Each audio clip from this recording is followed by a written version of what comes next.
So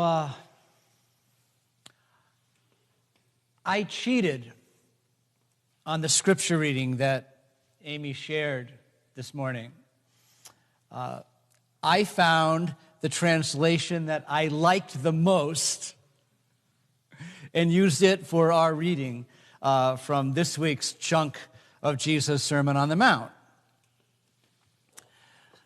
The final line in the New Jerusalem translation that you heard is, "You must therefore set no boundaries or no bounds to your love, just as your heavenly Abba sets none." Now, if you look in your pew Bible in front of your seats, the more mainstream New Revised Standard Version in there has it slightly differently. It is a modern update of the stern King James admonition that goes, "Be ye perfect, as your Father in heaven is perfect." That wilts me when I read that.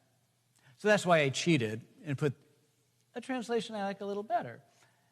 Because I don't know about you, I really dislike the word perfect. Recently, I've been disliking the word kind of colloquially. I can read, I can speak, it's okay. In restaurants, have you been to a restaurant lately? I was up at Highland Kitchen, and I ordered jambalaya with an extra order of cornbread. And the person taking my order goes, "Perfect." And I was like, if I'd ordered it without extra cornbread, would it have been deficient? Wrong somehow? If I had gone, "Actually, could you give me gumbo with fries instead?" would she have said, "No, imperfect. Only jambalaya with extra cornbread." I'll get over that.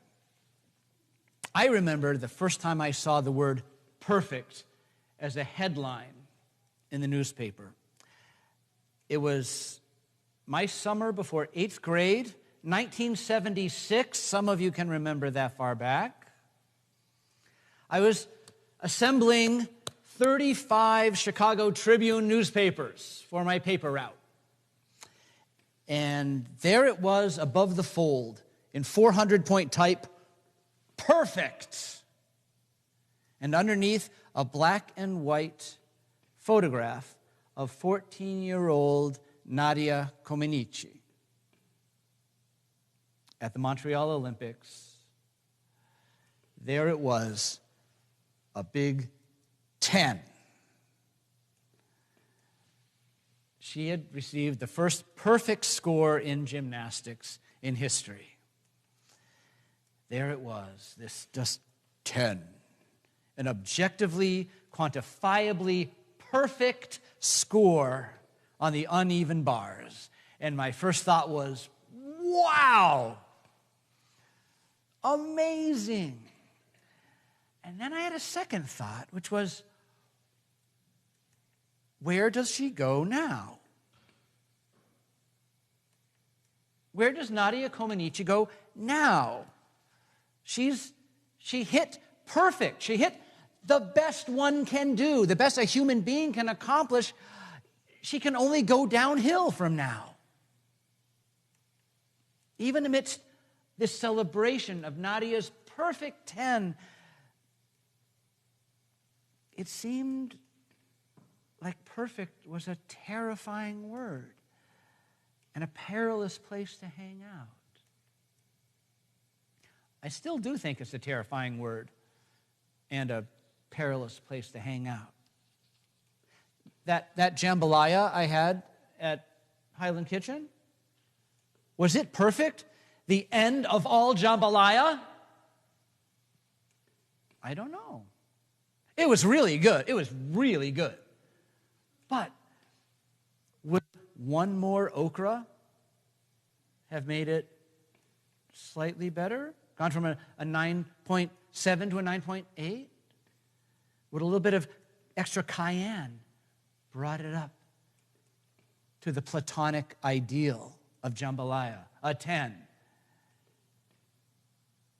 And then, would I have never had jambalaya again? Because it would all be downhill from there? Would there be no point of ever eating again because I had the perfect jambalaya? I wonder about what makes a perfect meal. What makes a perfect day? If I have one, am I done with days, knowing they'll all be worse than the one I just had? Perfect. The Platonic ideal, pinnacle of perfect 10 seems like a dead end. There's nowhere to go but down. It was for Nadia Comaneci.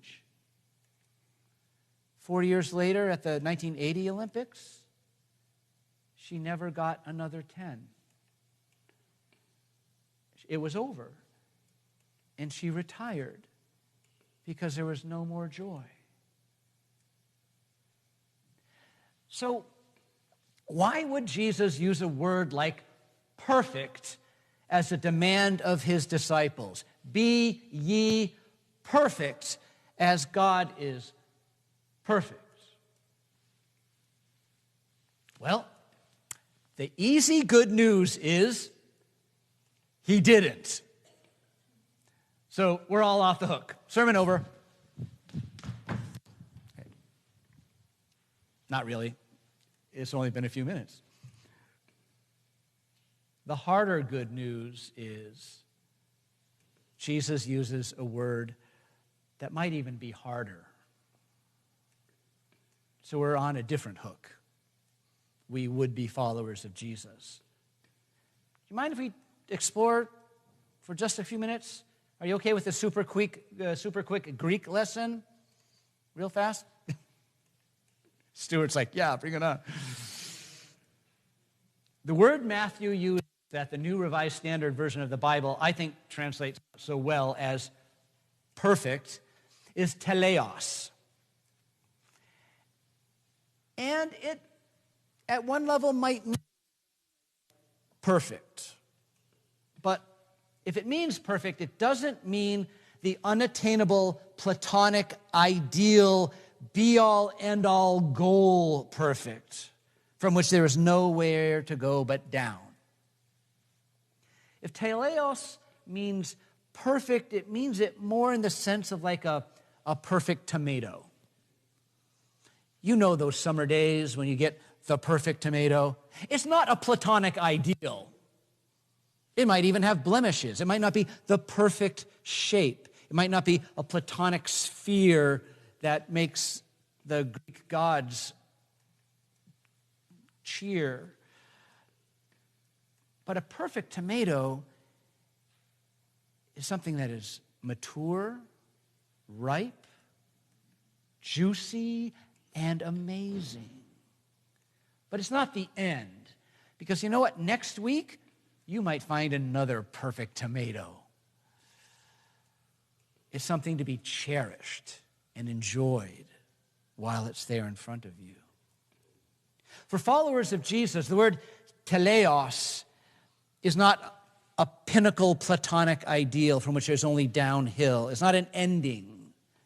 For followers of Jesus, teleos is a process of completion, of maturing, of becoming boundless, complete, whole, loving, beloved, and juicy.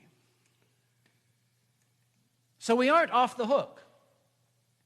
The process of growing into who God made us to be, to grow into boundless love, is a lifetime job and a difficult one. It entails learning to really own our status as beloved children of God, really living into and living out of that belovedness. It's a real struggle for us because it means for most of us, unlearning the rules of how to live in a hard-edged, cruel world. It might mean removing some of the psychic armor that we surround ourselves with. It might mean taking on a way of life that looks overly vulnerable to the world. Today's reading that Amy shared with us is the crescendo of Jesus' Sermon on the Mount. It is his kingdom or kingdom manifesto, his short-form guide for how God's beloved children are called to live, love, give, and forgive. Do not meet evil with violent resistance. Turn the other cheek. Walk the second mile. Give to all who beg. Love your enemy. These are hints of how it is we live when we live into our being beloved children of God. It is how mature disciples, ripe disciples, juicy disciples are meant to be in the world. Now, before we jump into it deeply, a couple of caveats. Love your enemy is not an invitation to be a passive victim. It is not a call to stay with your abuser. Jesus is not saying forgive and forget. He is not telling us to excuse bad behavior or hateful actions or to be a Christian doormat and just let anyone or anything roll over us. It is not a command to be nice in the face of evil. But here's what I think it does mean. When Jesus tells us to turn the other cheek and to love our enemies, I believe he's telling us to resist our immediate and natural urge to fight back with the same violent tools the enemy uses against us, and to resist our immediate urge to flee. That's our amygdala talking. Fight or flight.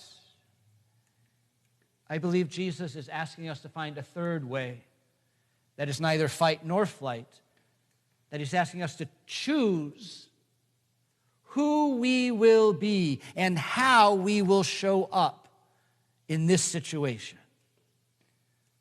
I believe he's asking each of us to show up in the fullness of who and whose we are, and to not let what someone else does to us determine how it is that we respond. I believe Jesus is asking each of us to claim our own dignity as a child of God, even when someone else wants to strip it away or would like to provoke us into a reactive posture that forgets our own dignity and worth as children of God.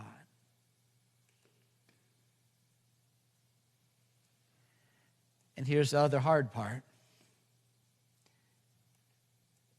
When Jesus asks me to love my enemy, I believe he is reminding me that this person I consider my enemy, the other, is also a beloved child of God. A human being just like myself, a mixed-up bag of sinner and saint with a backstory that will probably make me cringe. That doesn't mean it's okay for my enemy to treat me badly. But it does mean that I can't decide that they are any less human or beloved than I am. If I do that, then I am letting their behavior determine my beliefs. And I don't want to give them that power over me. I'm becoming a little less than human myself.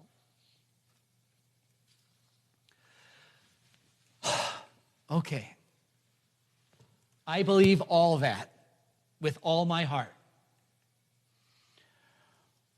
But it's also really, really hard. Actually, loving my enemy. How are we supposed to do this? The good Reverend Lemmel has done a bunch of reading on this topic, as she does amazing work with churches around the country who are having hard times with one another. And this morning I want to offer a couple of hints that she has picked up along the way of her work with her Tending the Fire workshops. And one of those hints comes from the Buddhist tradition, which, like Jesus, also preaches we need to love our enemies.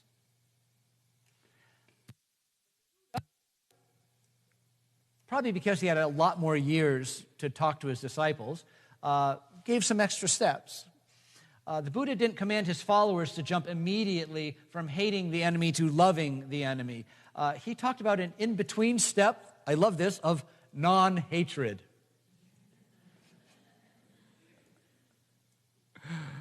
Move from hatred to non-hatred, and from there you can start to move toward love and compassion.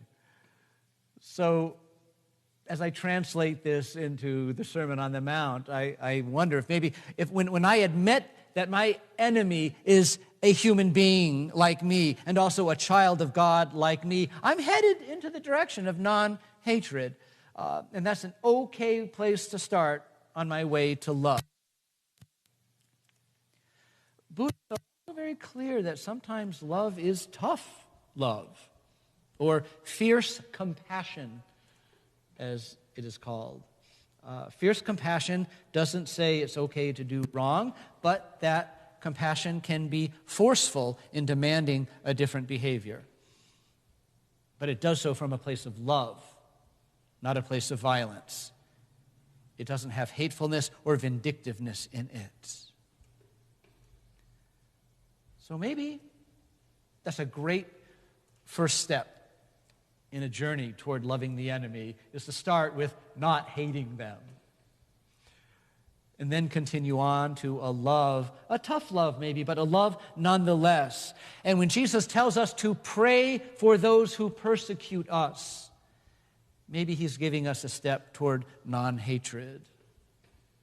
When I lift up my enemy in prayer to God, knowing that it is only God's love that ultimately can heal them and transform them, I'm also recognizing that it's the only thing that can transform me and heal me.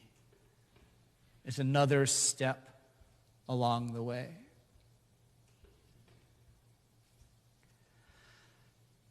There are precious few modern examples of followers of Jesus' method of loving your enemy, of using nonviolent resistance to meet unjust power. I can lift up the names of some of the superstars that you know: Leo Tolstoy, Mahatma Gandhi, Martin Luther King and John Lewis, Nelson Mandela and Desmond Tutu, Dorothy Day and the Catholic Workers' Movement. Caitlin shared with us last week in Adult Forum about the beautiful Mennonite tradition of nonviolence. It's rare.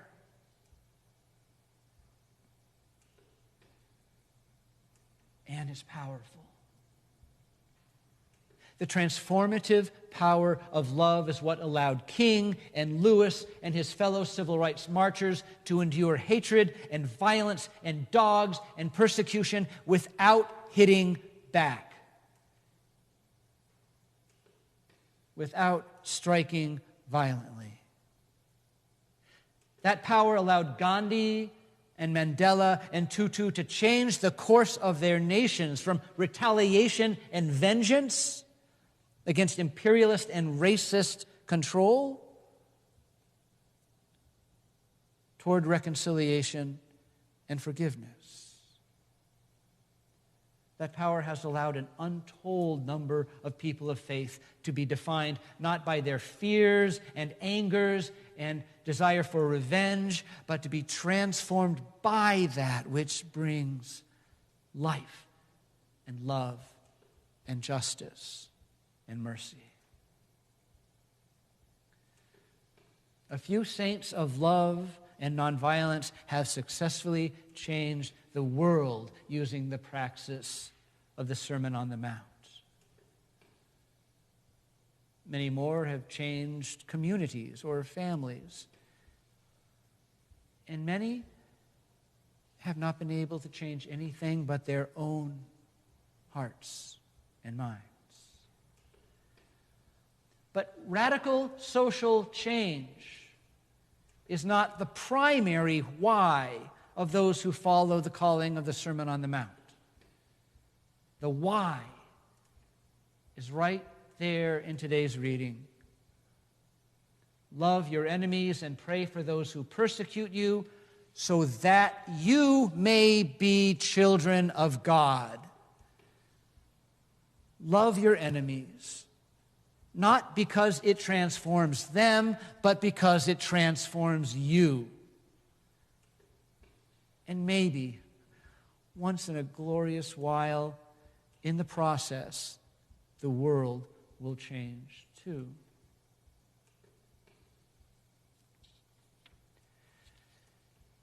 Be ye perfect is not a calling to static Platonic perfection. It is an invitation to a process of maturing into belovedness. The Eastern Orthodox Church calls it theosis, becoming God-infused. Wesley called it sanctification, a deepening wholeness that we can grow into day by day. Gandhi called it satyagraha, a whelming divine soul force that changes heart, mind, and perhaps the world. I fell in love a bunch of years ago with Leonard Cohen's metaphor of being danced to the end of love. It's in your bulletin today, up in the upper left. Dance me to your beauty with a burning violin. Dance me through the panic till I'm safely gathered in. Lift me like an olive branch and be my homeward dove. Dance me to the end of love. Like a lot of Leonard Cohen songs, we don't know if he's singing this to God or to a woman he met at the bar that night. But the end of love doesn't mean the place where love dies. The end of love isn't the place where love is no longer. The end of love means the place of purpose, of fruition, the completeness of love, the homing of love, the place where love gets juicy. Jesus, the Lord of the dance, dances us to God-infused completeness. The fully human person God has called us to become. It's not an end, like a 10 on the uneven bars, or the static peak of Platonic perfection. It is instead a beginning, an invitation to the divine dance. You're invited.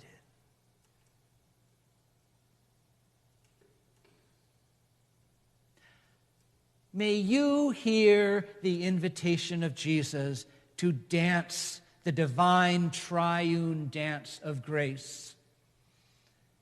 May you say yes to a choreography that sets no bounds to your love. May you make space for the holy to enter and heal what is broken in you. And from that space, may you dance with Jesus to heal the world, to heal yourself, dancing to the end of love.